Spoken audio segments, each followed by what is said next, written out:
Hello YouTube and welcome to part 8 of our Realism Overhaul series. It's taken me some time to get this one ready because I'm now running on version 1.1.2.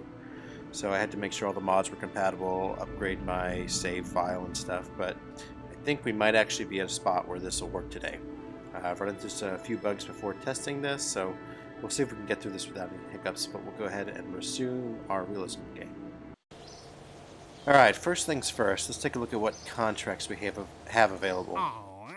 The first ones that we're going to see that look kind of new are these remote tech contracts. I don't think I had these enabled before, but since I play with remote tech, I figured I'd install the remote tech contracts. These right here, these communication networks, they look pretty interesting. So we have a 3 satellite communication network and a 4 satellite communication network.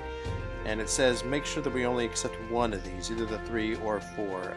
Apparently it's impossible to complete both. So looking at these guys, this 3 satellite network says that I have to have a minimum periapsis of 6.3 million meters. And it's going to pay me on completion about $200,000. 4 satellite network, I need more satellites, but I get to go lower, 2.6 million meters, and it's going to pay me more, $270,000.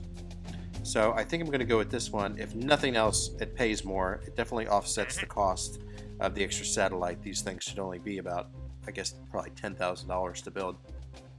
So I'll accept this. These have no expirations, so I'll go ahead and accept it now.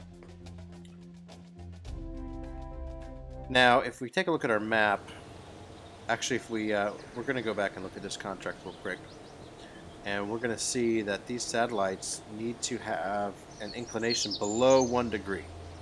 So that's a problem for where we are right now. If we look at the map, you can see KSC has a latitude of, I think it's latitude. Latitude is this way, right? If it's not, correct me. But about 28 degrees, I think, is what this is at Cape Canaveral. If we're going to do a launch that's going to want to have an inclination of less than a degree, we want to be lower. So I think the best place is actually here, Kourou. Kourou. Kourou. I don't know how to say that. So I think we should really start investing some time and money into this launch site if we're going to go that route.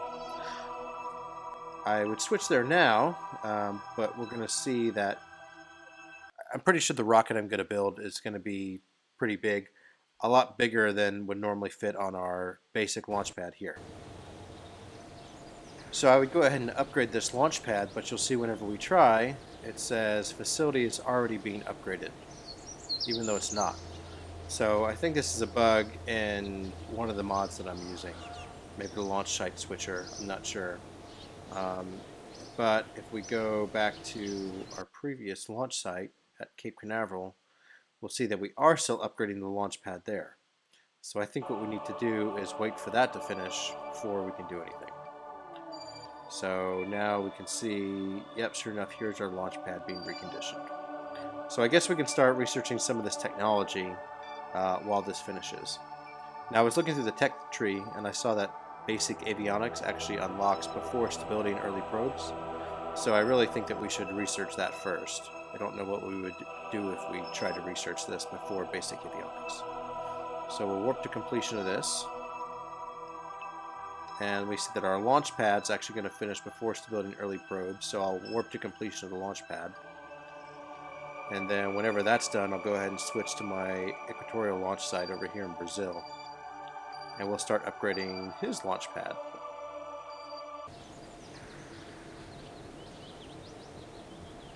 Alright, facility upgrade requested. Now if we take a look at how long that's going to take, it says it's going to take over 1,700 days. I think partially what determines this is the build rate here on the VAB. And we'll see that right now we only have 0.1 build points a second. So we can actually use some of our money to research some of this. So maybe I'll drop $30,000 into here and start upgrading this guy. Now we can see it's going to take 1,000 days. So in the meantime, we have about 3 years worth of launches to do before we can start building this satellite network, unless we can get some more science or money to speed this process up. But for now, I'm going to go ahead and switch back to Cape Canaveral, and we'll start finishing up this research and see what we can build.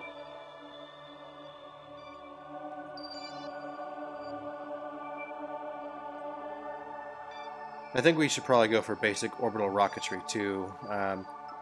We're upgrading all these other technologies. I think the rockets we have are kind of subpar for things we're going to be building. So we'll go ahead and do this.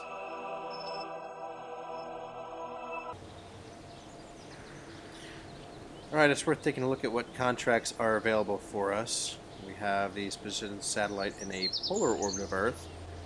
We know that we can do this. That gives us a fair amount of change. About specific orbit. What is this one? Inclination 6.5 degrees.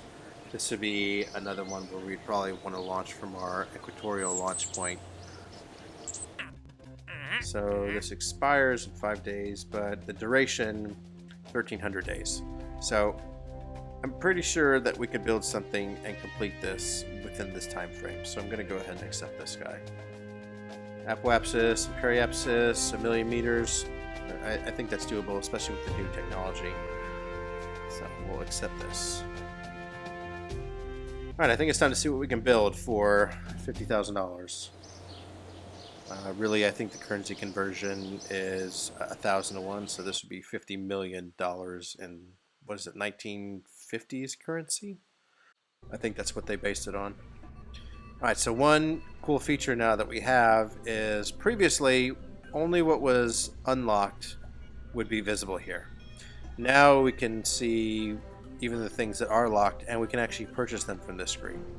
So for instance, the first thing we're going to want to invest in is this early controllable core. The only thing is this is going to go ahead and cost us 20,000 credits. So I think it's worth it. We'll go ahead and accept it. And we'll place some of these out here. Now, of course, we'll want our procedural fuel tank. And let's take a look at what engines are available. Now we have this 1 kilonewton thruster. The nice thing about this is it's restartable, and it's rated, I think, for like 20 minutes. It only costs 1,200 credits to unlock, so we'll get this, and we'll slap this on.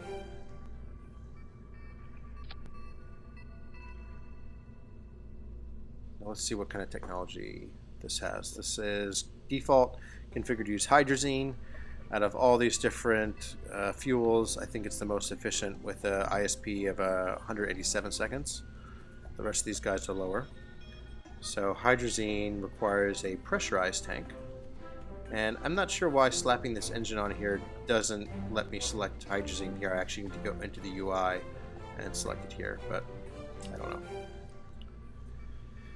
Now this avionics core is only rated up to 8.7, or sorry, up to 0.2 tons, and this amount of fuel, while it would give us 18 minutes of burn time and 2,700 meters per second at delta V, it can't control that, so we're going to have to reduce this. The easiest way is just to size it down. Alright, that's smaller, that looks pretty good, and we'll go ahead and slap some gold foil on here.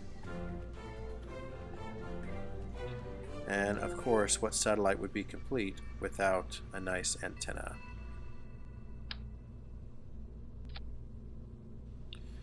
Now I'm trying to see if we unlocked any new science units. This is an antenna. This gravimeter measures strength of gravity. Exactly what it says on the tin. Great. Have we unlocked anything here that's a gravimeter?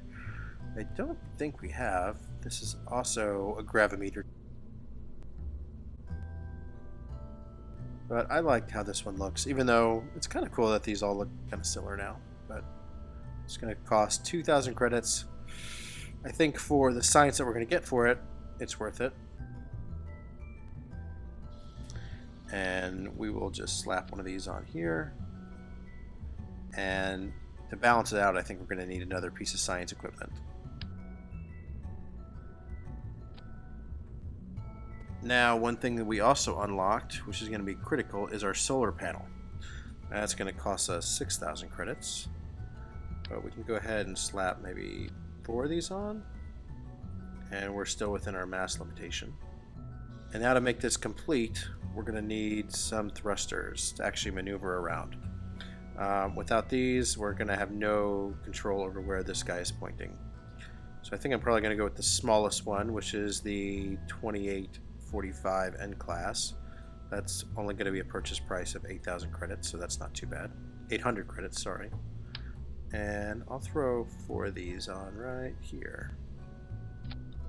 Now, one thing we've got to make sure is that we configure these to be the right fuel, hydrazine. Otherwise, they will do nothing for us.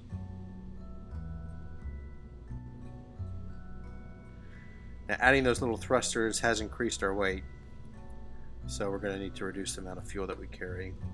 Kind of like this size, so I'm actually just going to lower the utilization. Alright, this is our core probe. Gives us nearly 700 meters per second at delta V. But now we need to create a launch vehicle for this. Let's get our aerodynamic fairing set up.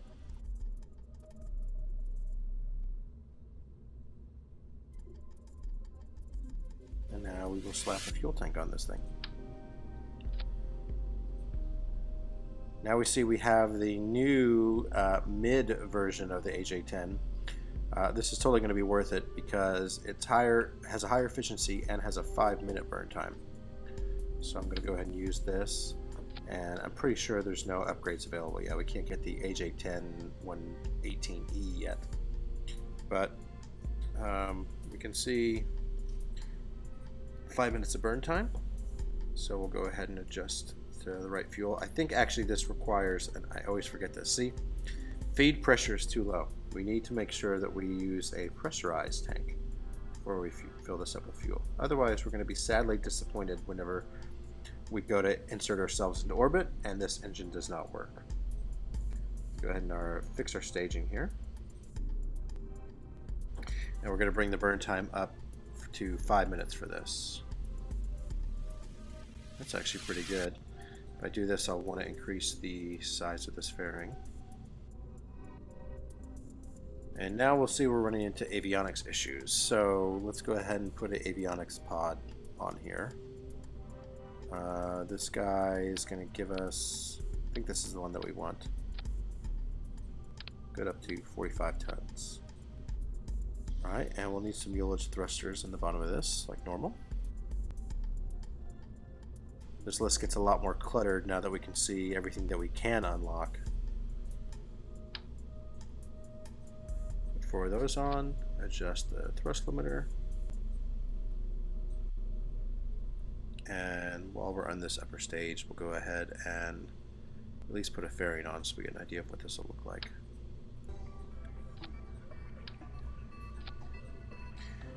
Now I've gotten the habit of making these upper stages blue. I don't know why, but I kind of like it, so we're going to stick with it. Next thing we need is an interstage.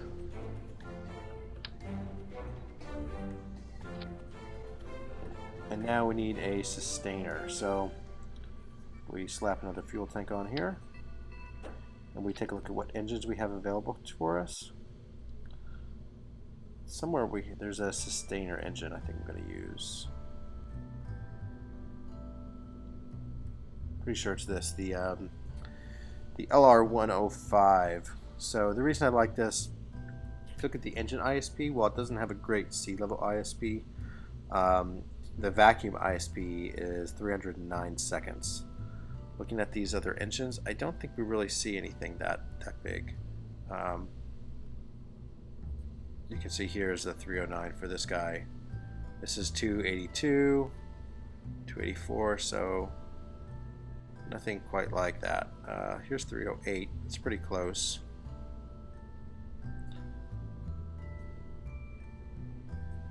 What kind of thrust does this have? You can see that this is actually pretty similar thrust, but I think I'm going to go with this. So we'll unlock him. Now we're running short on cash. We might need to accept another contract because this already is going to be almost 4,000 credits to build, and we only have 6,200 to work with. So this is where whenever we can recover those stages, get some of those funds back, that kind of helps, helps us with money-wise. So my guess is we'll need to accept another contract. I'm going to do, I don't know, let's start with 3 meters and kind of see what performance we get out of this. So this has a burn time of 5 minutes and 30 seconds. Go ahead and fill it with fuel. And let's make sure that our staging is right, which it is not right. This should go here. And this needs to move down. I think that's closer to right. Go ahead and change the length until we get a 5 minute and 30 second burn time. And I don't like how stubby this is, so I'm actually going to change this down to maybe 2.5 meters. Still a little stubby, but better. We'll go with this for now. Now we see already we're running into our avionics issue again. So we'll throw another guidance unit on here. And this might need to be upgraded even more, we'll see.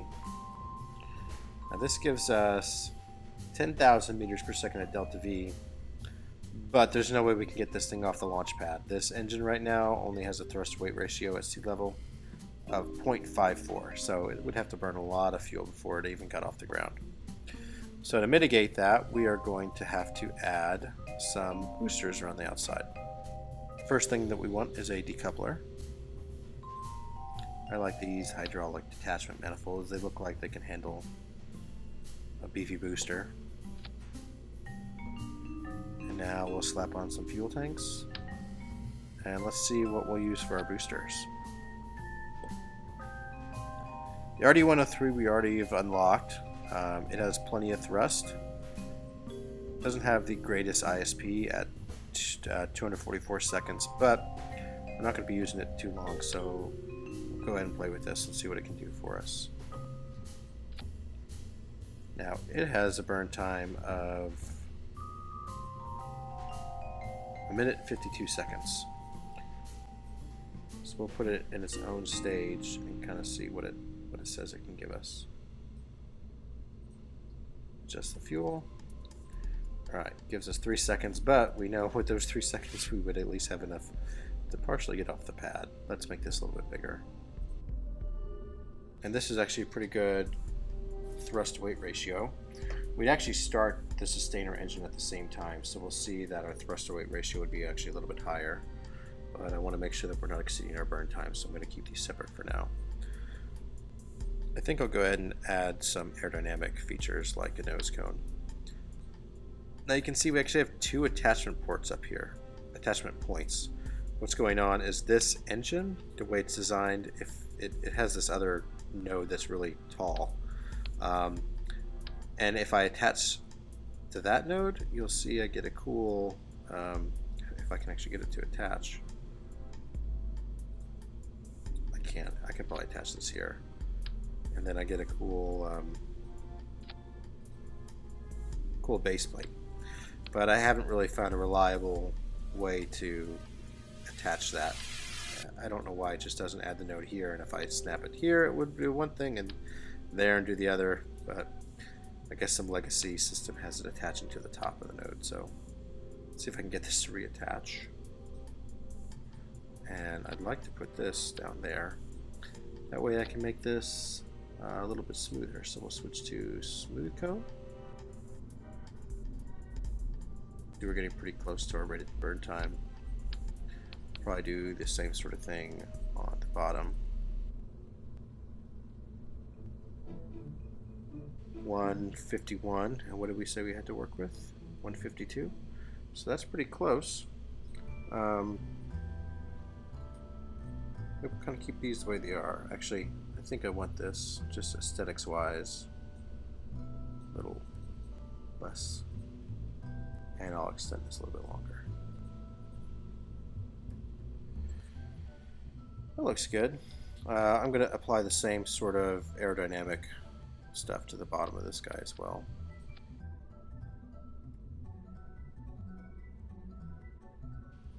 Well, how did that get so crooked?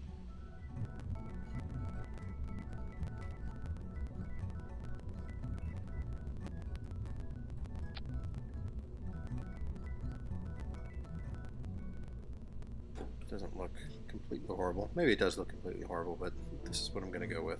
I'm going to go ahead and offset these down, match up with the bottom.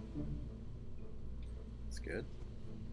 And now we can see we're over our avionics limit again, and budget also, but we'll fix the budget in a bit. First thing is avionics. We're going to need a higher core for this, so maybe the 2, continue 2. We just have enough to buy this, so we'll have to use this for now.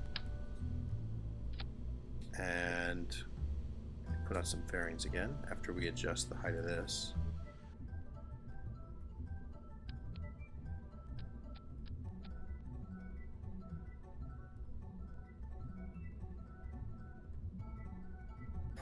Alright, that looks pretty close to being a real rocket.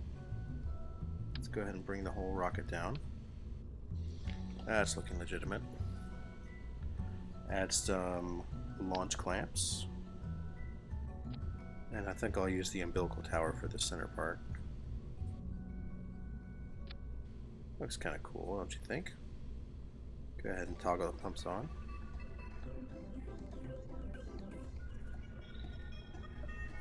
Alright, and now we're going to check our staging as always. So we want these engines to fire off first. Release our launch clamps. We're going to have a thruster weight ratio at launch at 1.37. That should be plenty. Next thing we're going to do is release this fairing and this interstage decoupler.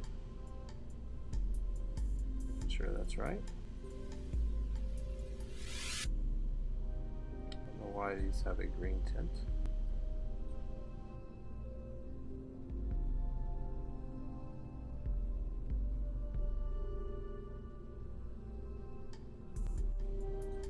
These are incorrect. That's why. Yes. Before we do that, we need to jettison these boosters. That's going to be down here. I'm not going to worry about recoverability right now. Then we're going to separate this with the corresponding fairing. Then we're going to want to fire off our 4 separation motors.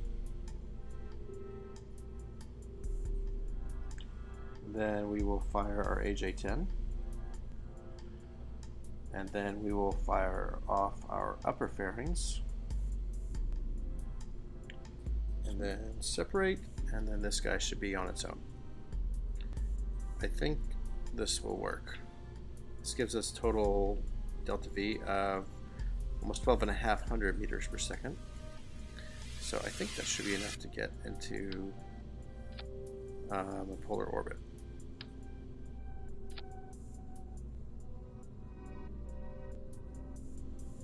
I don't think we used Delta yet, so we're going to call this the Delta craft.